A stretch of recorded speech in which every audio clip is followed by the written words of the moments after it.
Je ne connais pas ta vie, comment tu la mènes, comment tu la projettes dans 5, 10 ou 15 ans. Mais je sais que les conseils que je te donnerai maintenant t'aideront dans ta vie. 1. La vie est une école, et chaque être humain en est un professeur déguisé. Parfois, ce sont les amis qui nous enseignent l'amour et la loyauté. Parfois, ce sont les ennemis qui nous montrent nos limites, notre patience, nos blessures à guérir.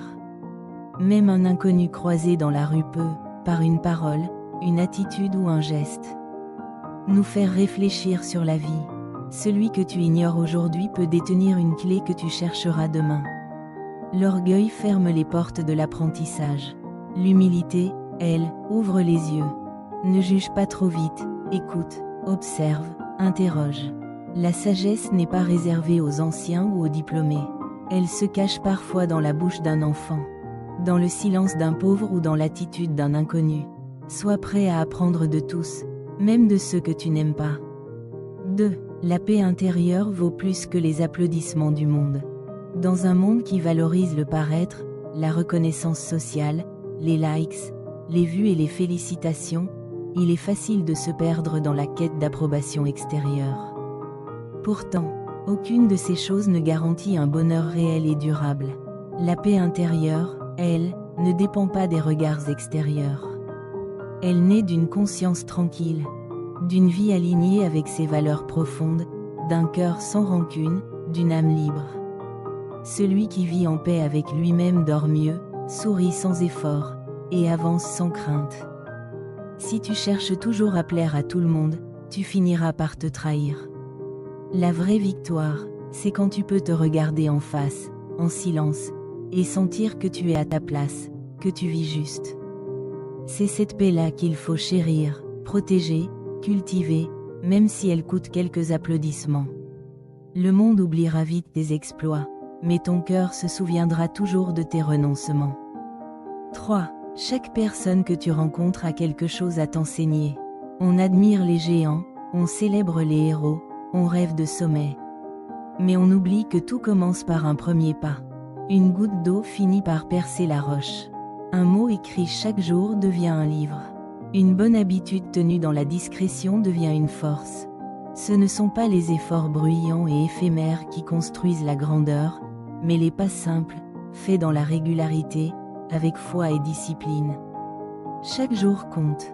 Chaque choix te construit ou te détruit. Si tu n'avances pas, tu recules. Et même quand tu as l'impression de stagner, rappelle-toi que la graine grandit en silence avant de percer la terre. Reste fidèle au processus. Retiens ceci. Tu n'as pas besoin de faire des choses incroyables. Tu as juste besoin de faire de petites choses avec constance et passion. C'est ainsi que les rêves deviennent réalité. 4. La douleur bien comprise peut devenir une force. La souffrance n'est pas toujours un ennemi. Parfois, elle est un messager. Elle te parle de toi, de tes failles, de tes besoins profonds, de ce que tu dois changer ou affronter. Refuser la douleur, c'est refuser de se connaître. Mais la comprendre, l'accueillir, l'analyser, c'est grandir. Une blessure peut devenir une source de compassion. Un échec peut devenir une base solide pour mieux réussir. Ce que tu pleures aujourd'hui peut te forger une maturité que rien ne t'aurait offerte autrement. La douleur t'apprend la patience, le détachement, la résilience. Ne la laisse pas te briser sans en tirer des leçons. Écris avec elle, crie si besoin, mais ne l'étouffe pas. Utilise-la, fais d'elle une énergie, car ceux qui transforment leur douleur en sagesse deviennent des phares pour les autres. 5. Le silence n'est pas vide, il est plein de réponses. On a peur du silence. On veut toujours parler, expliquer, remplir. Mais le silence n'est pas un vide, c'est un espace. Un espace où l'âme peut se reposer, où le cœur peut s'écouter, où Dieu peut parler. C'est dans le silence que naissent les grandes idées. C'est dans le silence qu'on sent ce qui ne va pas. Apprends à te taire parfois, à écouter le monde autour de toi. À te reconnecter à ce qui compte. Le bruit t'agite, mais le silence te recentre.